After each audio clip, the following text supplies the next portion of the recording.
You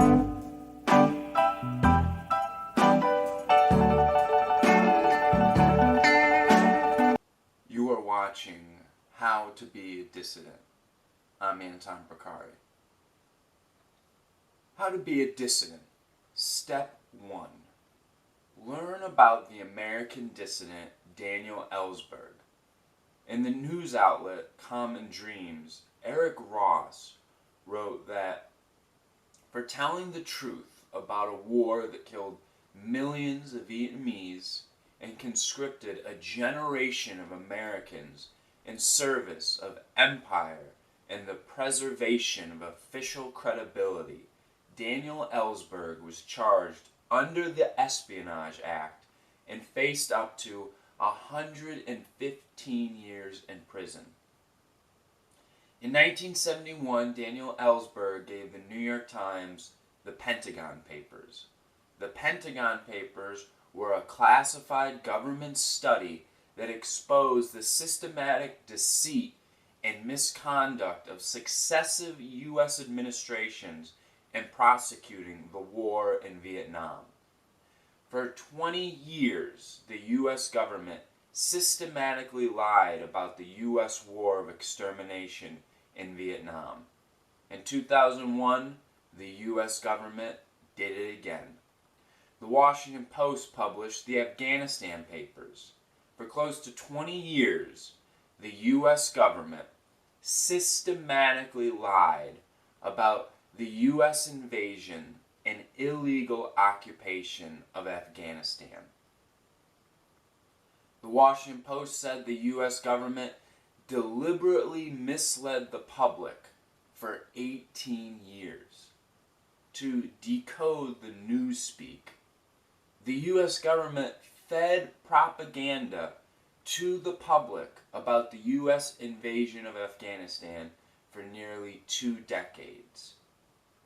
Daniel Ellsberg was a dissident in both U.S. invasions.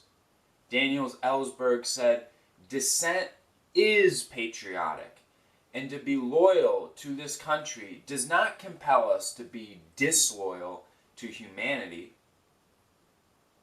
In just one of 90 times Ellsberg has been arrested for civil disobedience, Ellsberg said, "Not without arrests, not anymore invisibly, not without public question, controversy, challenge, not anymore with the presumed consent of all American citizens."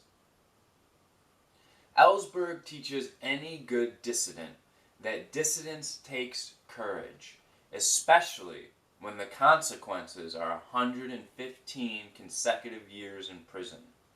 Ellsberg also provided the majority of the population the ability to think for themselves. This is what our peaceful leaders say publicly. These are the crimes they admit to in classified documents. Now it is up to the public to review this information and reach their own conclusions. That's step 1. How to be a dissident. Step 2. Learn about the American dissident Howard Zinn. In his quest to confront privilege and authority, Howard Zinn also drew similar conclusions as Daniel Ellsberg. People can think for themselves. They just need the education and the information to follow the principles of truth and the principles of justice that Howard Zinn and Daniel Ellsberg remain steadfast in. Zinn said, "I would argue dissent is the highest form of patriotism. Governments are the instruments to achieve certain ends. And if the government goes against those ends, if the government is not defending our liberties, but is diminishing our liberties, if the government is sending young people into war or making war which is unjustified, well then the government is not following the principles of caring about life, liberty, and pursuit of happiness. When the government is taking huge sums of money from education and health and using that money for military purposes, that's a violation of the principles of the Declaration of Independence.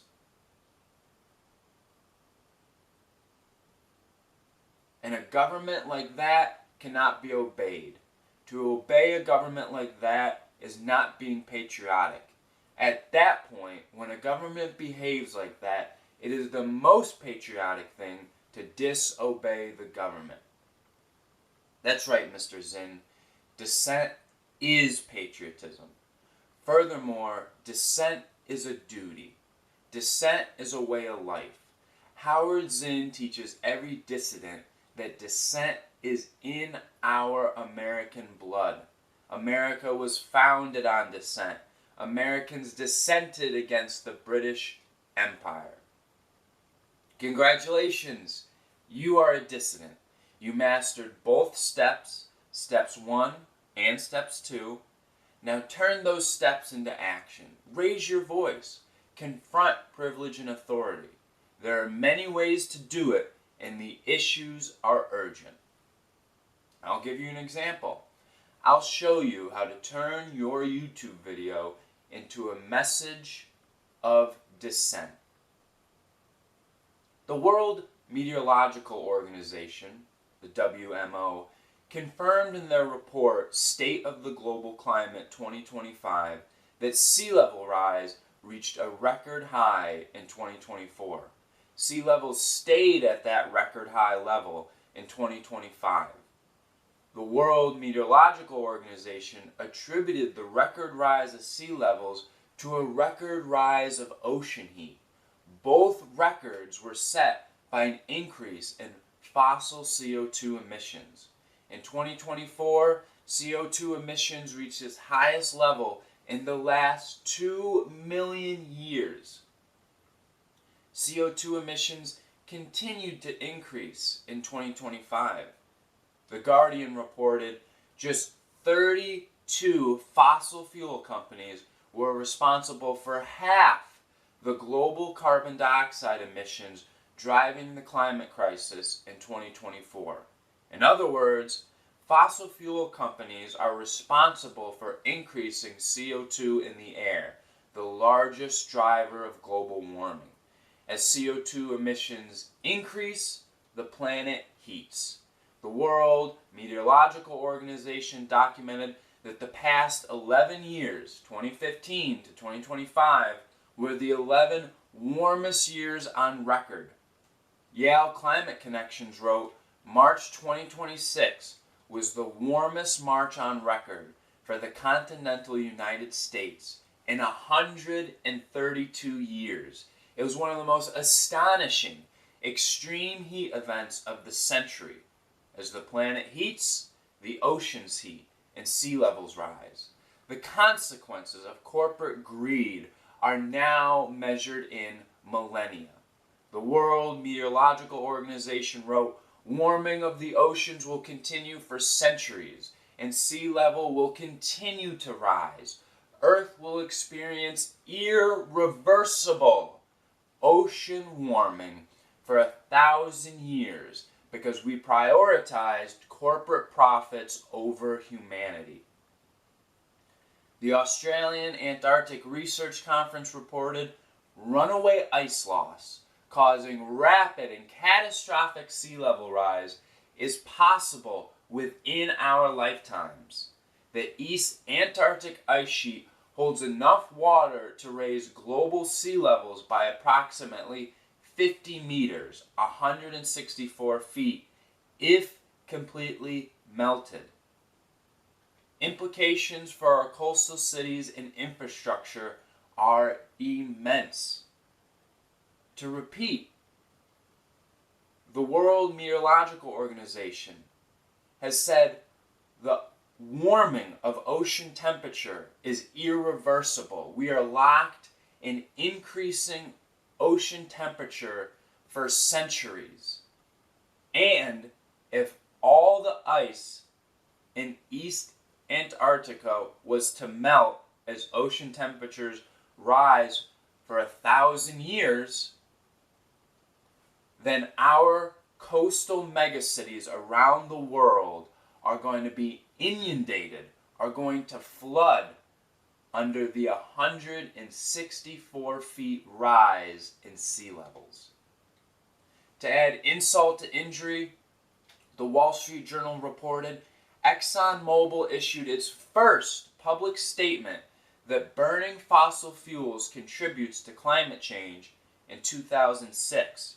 In fact, Exxon's climate modelers had predicted warming temperatures with precision since the 1970s.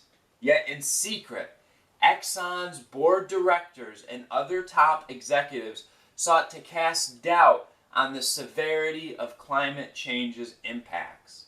The Center for Climate Integrity wrote, more honestly, Exxon has known and lied about climate change for decades to protect company profits at all costs. ExxonMobil will continue to pursue growth and profits as the planet continues to warm and sea levels continue to rise, threatening all human and life in the animal kingdom. It's our job as dissidents to raise our voice, to confront authority and privilege. Be a true patriot. Be a dissident.